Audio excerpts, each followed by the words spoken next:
आता कोण बाकी हाय बाय बस मॅडम. बाईकवर बस ते मॅडम हे बाय हे आता तिकडे सगळे ते आता तिकडे समोर पाहिजे दादा एकत्र फोटो काढतो चांगला आला पाहिजे फोटो सर या सर वय आता जरा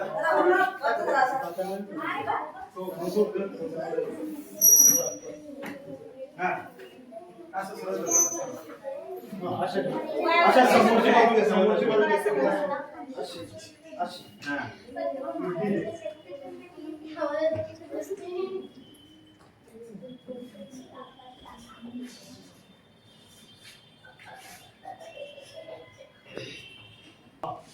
तर जागतिक मराठी भाषा दिनानिमित्त मॅडम आपल्याला माहिती सांगतात. सर्वांना नमस्कार. आज कविवर्य कुसुमाग्रज यांचा जन्मदिवस. तर कुसुमाग्रज ही एक पदवी आहे. त्यांचे नाव आहे विष्णू वामन शिरवाडकर. पण विष्णू वामन शिरवाडकर हे सुद्धा त्यांचं खरं नाव नाही, कारण त्यांचे जे काका होते वामन शिरवाडकर याने त्यांना दत्तक घेतलेलं होतं, म्हणून त्यांचं नाव वामन शिरवाडकर असं त्यांचं लावलं जातं आणि त्यांना नाव दिलं मग विष्णू, म्हणजे विष्णू वामन शिरवाडकर असं आपण त्यांना म्हणतो. त्यांचं खरं नाव आहे गजानन रंगनाथ क्षीरसागर. तर त्यांचा जो जन्म आहे 27 फेब्रुवारी 1912 ला पुणे येथे झाला. आता पुणे म्हटलं की सर्वांना माहित आहे की पुण्याची जी पुणेरी भाषा आहे ती हस्तलिखित आहे आणि तिथे बऱ्याच कवींचा जन्म झालेला आहे. तर त्यातीलच एक कवी, कादंबरीकार, कथा लघुकथा लिहिणारे असे आपले आदरणीय विष्णू वामन शिरवाडकर उर्फ कुसुमाग्रज यांचा जन्मदिवस आहे. त्यांनी अमृतानुभूमी पैजा जिंके अशी त्यांची जी ख्याती होती मराठीची, किंवा त्यांचं असं वाक्य होतं की नका लेखू कमी आम्हा, नका लेखू कमी आम्हा, कारण मराठीची स्वर्गाहून सुद्धा आम्हाला गर्व आहे मराठीचा. तर असं ते नेहमी म्हणायचे की स्वर्गाहून सुद्धा मला अभिमान आहे आमच्या मराठीचा. म्हणजे त्यांच्या जे मराठीचं जे प्रेम होतं त्यांच्यामध्ये त्यांच्या वाक्यातून कळून येतं, आपल्याला दिसून येतं की स्वर्गापेक्षा सुंदर त्यांना त्यांच्या मराठी भाषेचा अभिमान होता आणि मराठी भाषेमध्ये त्यांनी हस्तलिखित असं काम केलेलं आहे. मराठीमध्ये कविता लिहिल्या, कादंबरी लिहिल्या, नाटके लिहिली, कथा लिहिल्या आणि आपण त्यांच्यातले काही जे फेमस आहे जसे विशाखा ही नाटक कवी होते, त्यांच्या जीवनलहरी ही काव्य होती त्यांची आणि त्यांचं एक फेमस नाटक होतं जे सर्वांना माहिती, ज्याच्यावरती आपण पिक्चर सुद्धा बनवलेला आहे. कोणतं आहे ते? नटसम्राट. नटसम्राट हे त्यांचं नाटक होतं, ते खूप फेमस झालेलं आहे आणि त्यासाठी त्यांना 1987 मध्ये ज्ञानपीठ पुरस्कार सुद्धा मिळालेला आहे. ज्ञानपीठ पुरस्कार मिळणं आपल्या मराठीसाठी ही खूप अभिमानाची गोष्ट आहे की मराठी कवीला ज्ञानपीठ पुरस्कार मिळाला आहे 1987 मध्ये. तर आपल्या मराठीला अभिमानाची उंची ज्यांनी घेऊन गेली असे आपले कविवर्य कुसुमाग्रज यांना मराठी आपला जो वाढदिवस आहे तो साजरा करायला आवडत नव्हता. मग त्यांना नाव कसं द्यायचं? जे त्यांचे जे प्रेमी होते, ज्यांचे आपण त्यांना म्हणतो फॅन होते त्यांचे, मग त्यांना असं वाटायचं की यांचं नाव कुठेतरी दिलं गेलं पाहिजे. मग ते एखाद्या ताऱ्याला सुद्धा त्यांचं नाव दिलेलं आहे. एखादी त्यांनी जर हॉल बनवला त्याला दिलेला आहे, पण त्यांचं मन असं भागत नव्हतं. म्हणून मग त्यांनी काय केलं, त्यांचा वाढदिवस साजरा करण्यासाठी 27 फेब्रुवारीला त्यांनी ज्या क्षेत्रामध्ये काम केलेलं आहे मराठीसाठी, ज्यांची खूप अभिमानाची गोष्ट वाटायची, म्हणून त्यांनी मराठी भाषा गौरवती असं त्यांचं आपण 27 फेब्रुवारीला तोच जन्मदिवस त्यांचा साजरा करतो. म्हणजे त्यांनाही खूप आवडतं आणि त्यांच्या कार्याचा उल्लेख, त्यांच्या कार्याचा गौरव म्हणून आपण मराठी गौरव भाषा दिन हा साजरा केला जातो. आणि आपल्या महाराष्ट्रामध्ये आपण त्यांना जागतिक मराठी भाषा दिन, म्हणजे जगामध्ये त्यांना मराठी भाषेची ओळख करून देण्यासाठी जागतिक मराठी भाषा दिन सुद्धा आपण साजरा केला जातो. म्हणजे एकंदरीत काय, त्यांना आपण त्यांच्या कार्याबद्दल आपण त्यांना नमन सुद्धा करतो, त्यांची आठवण सुद्धा करतो आणि त्यांना जे आवडत होतं, ज्या कामाचा गौरव होता तो गौरव सुद्धा दिसून येतो. म्हणून आज विष्णू वामन शिरवाडकर उर्फ कुसुमाग्रज यांचा जो जन्म आहे त्याबद्दल तुम्हा सर्वांना मराठी भाषा दिनाच्या खूप खूप शुभेच्छा. आणि त्यांचा जो हा कार्यकाळ संपला तर त्यांचा 10 मार्च 1999 मध्ये त्यांचा मृत्यू झाला आणि त्यांचा जो हा कार्यकाळ होता त्यांनी तो मराठीसाठी पूर्ण स्वतःला वाहून नेलं. त्यांच्यासाठी विविध नाटके लिहिली आणि विविध ठिकाणी स्पर्धा बनवल्या होत्या, हॉल तयार केले होते जेणेकरून मराठी भाषेला एक रंगमंच मिळावा. नाटके लिहून त्यांनी सर्वांना एक सर्वांना व्यासपीठ मिळवून दिलं होतं की त्यांनी काहीतरी मराठी भाषेसाठी केलं पाहिजे. अशी कुठलं क्षेत्र नाही की त्यांनी मराठी भाषेला कमी केलं. प्रत्येक क्षेत्रामध्ये त्यांनी उल्लेखनीय कार्य केलं म्हणून आपण मराठी भाषा गौरवदिन म्हणून त्यांचा जन्मदिवस साजरा केला जातो. तर असे 2 शब्द मी संपवते. धन्यवाद.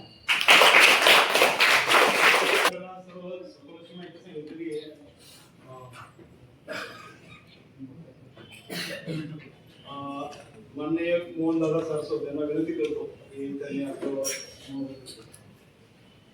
नमस्कार,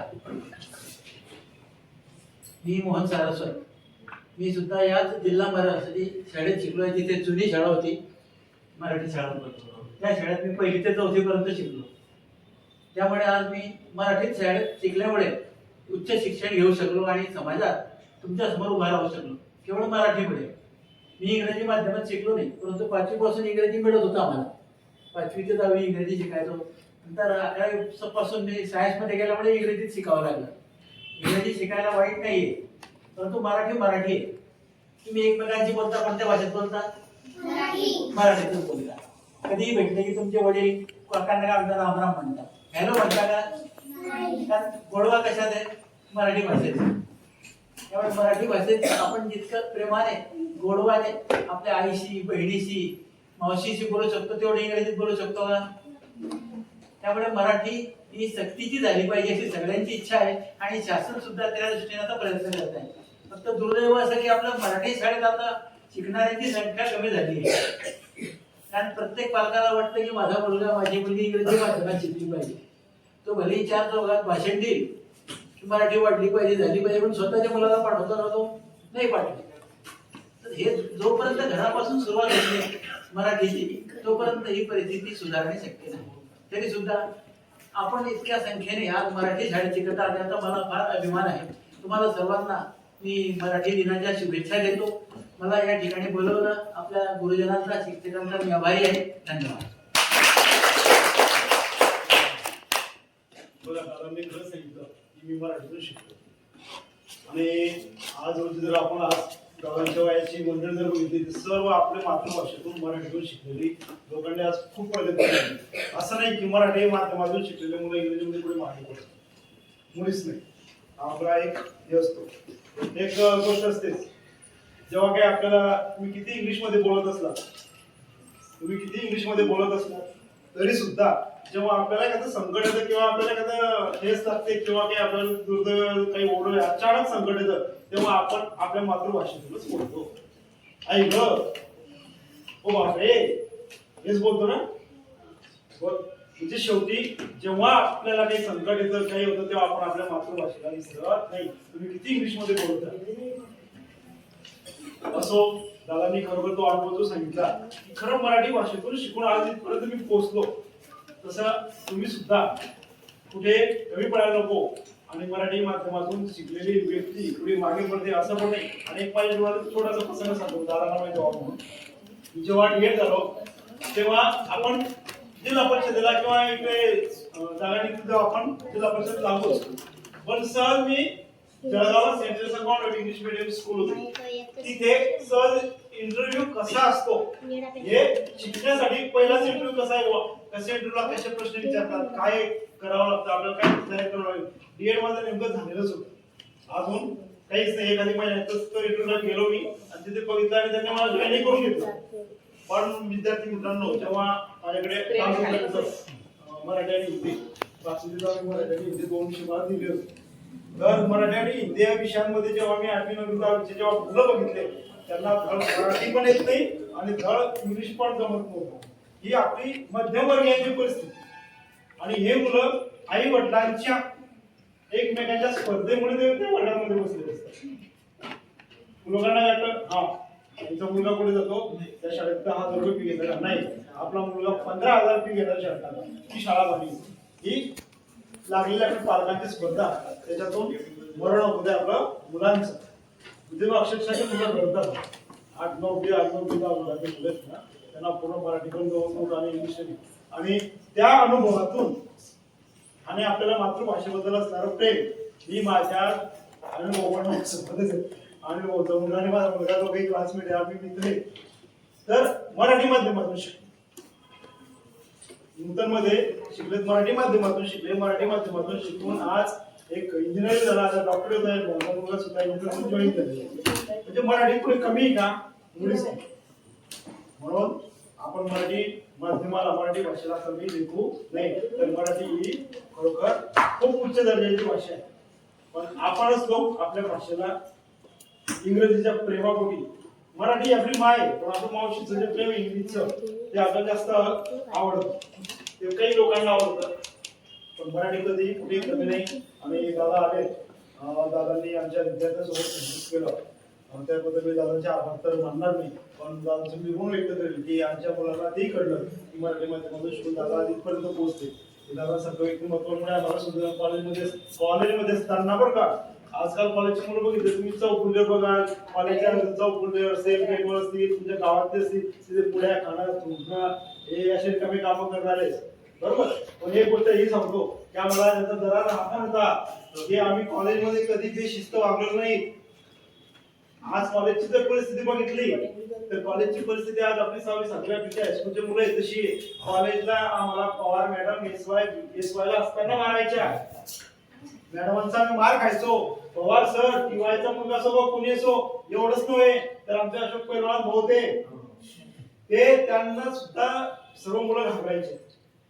हा जरा आधी आदर होता म्हणजे ते आदर्श व्यक्तिमत्व पण होते, म्हणून त्यांच्यापासून आम्हाला त्यांचा आदरयुक्त भीती होती. पवार मॅडम आम्हाला मॅडम एस वाय ला असताना म्हणायचं हिंमत पण कोणा मुलाची की मॅडमला उठून बोलतील म्हणून. आणि आजची कंडिशन जर का बघितली विद्यार्थी मित्रांनो, तर 9वी-10वी कॉलेजमध्ये जर का कोणा मुलाला मारलं वेगळंच. त्यावेळेस जे जोशी प्राचार्य होते, जे जोशी प्राचार्य असताना जे साहेबांची काय गाडी होती